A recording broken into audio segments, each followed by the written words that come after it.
Hey everyone, welcome back to Press Start Living. In today's video, we have some interesting news about the movement of people in and out of Hong Kong.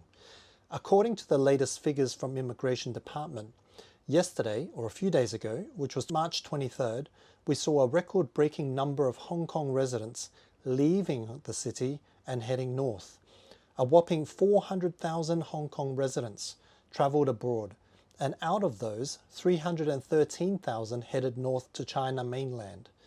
Both of these numbers represent the highest for the first 3 months of this year. Additionally, the number of Hong Kong residents leaving via the airport increased by 55% compared to the previous week, reaching 41,000 individuals. On the other hand, there were around 170,000 visitors to Hong Kong yesterday, with 136,000 of them coming from the mainland China. This created a net difference of 176,000 people traveling north compared to those coming south. Now, let's dive into some more details. Yesterday's figure of 400,000 Hong Kong residents leaving is the highest since the last year's Christmas season. On December 23rd, there were over 500,000 departures, and on December 24th, the number exceeded 458,000.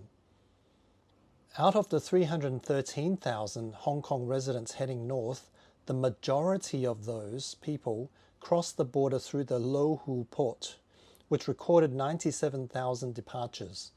The Lo Wu Spur line came next at 85,000 departures, and Shenzhen Bay saw 47,000 departures.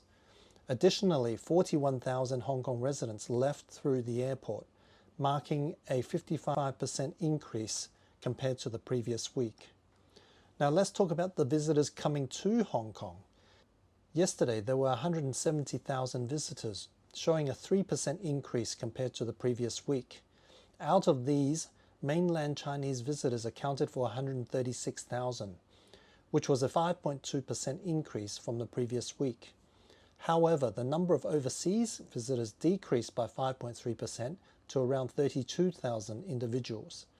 With Hong Kong's economy facing challenges, you might be wondering why more and more people and Hong Kong residents are heading north to Shenzhen, border crossing shopping and activities. Let's take a look at a real example of what happened during Christmas 2023. On that day, a person named Chengqian and 3 of his friends travelled to Shenzhen. They took the East Rail line from Hong Kong to Lok Ma Chau Station and then crossed the border through to Futian Port. They spent the day shopping at malls, buying groceries at Sam's Club, and enjoying lunch and dinner in Shenzhen. At the end of the day, they returned to Hong Kong. Chengqian mentioned that there was a crowd when they returned to Hong Kong, and they had to wait in line to go through the customs. Around 318,000 Hong Kong residents travelled to mainland China by land on that day. During their stay in Shenzhen, Li and his friends had a dinner at Hunan restaurant called Lo Ma Chu. They had 6 dishes and the total cost was around 300 Chinese yuan. Li mentioned that in Hong Kong, they would have spent about twice as much as that for the same meal. This type of day trip to Shenzhen for shopping, dining and entertainment has become an important leisure activity for Li and many of the Hong Kong residents over the past 6 months. Since the full reopening of the border between Hong Kong and Shenzhen in February 2023, this trend of cross-border consumption has gained popularity among Hong Kong residents during the holidays. While Hong Kong residents visit Shenzhen for shopping is not a new phenomenon, the recent surge in cross-border consumption has attracted a lot of attention, discussions and media coverage. The focus of these discussions often revolves around the struggling Hong Kong economy. Many Hong Kong residents prefer to spend their holidays in Shenzhen rather than in Hong Kong, and the number of mainland Chinese visitors coming to Hong Kong is much lower than the number of Hong Kong residents heading north. According to the latest data from Immigration Department, on December 30th, 2023, a total of 53.34 million Hong Kong residents travelled north throughout the year, with over 40 million of them departing from Shenzhen-Hong Kong border. On the other hand, there were 26.54 million mainland Chinese visitors coming south to visit Hong Kong during the same period. Li, a 26-year-old who had never thought of visiting Shenzhen for shopping until after the border reopened between Hong Kong and mainland China in 2023. When he was younger, he accompanied his mother to Lo Wu Commercial Center, but he doesn't have many memories of that experience. His impression of Shenzhen has always been that it was not a very developed city, so he never had the desire to go there for shopping. However, in May 2023, he applied for the home return permit and embarked on his first northbound shopping trip. During the pandemic, Li Chengqian felt that he had explored almost every corner of Hong Kong. At the same time, he came across a lot of information about food, entertainment and shopping in Shenzhen on Facebook groups and platforms like Little Red Book. Considering the expensive airfare for international travel, he started to see Shenzhen as a viable option for weekend getaways and holidays. Li admits that his first visit to Shenzhen completely changed his perception of the city. He visited MIXC World and was amazed by numerous high-rise buildings.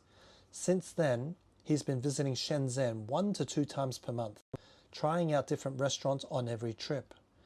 According to Li, the affordability and the wide variety of choices in Shenzhen are the primary reasons he regularly visits with friends and family.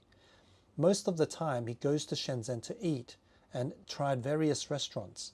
For example, he mentioned enjoying a hot pot with beef tripe at Banu and a hot pot specializing in chow shan beef.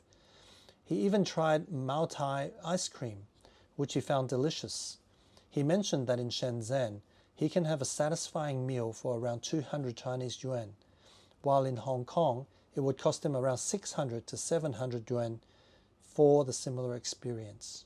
Unlike Li, Ms. Wu had some previous impressions and knowledge of Shenzhen before the pandemic. She used to visit Shenzhen occasionally for family visits and shopping. In the past, she would get her nails done, have her hair cut, and buy clothes and also enjoy massages. She felt that Shenzhen already fulfilled many of her entertainment and dining needs. She said, "If I had to rate it out of 10, I would have given it a 6 or even 7 before the pandemic. But now, the improved cleanliness and hygiene, I would give it an 8 or a 9. Shenzhen has made tremendous progress in recent years." Ms. Wu shared an example of her experience of getting a massage in Shenzhen. She mentioned that she could go to a club-like place and receive a 4-hour massage for around 200 Chinese yuan. In Hong Kong, it would cost 100 yuan for just 1 hour.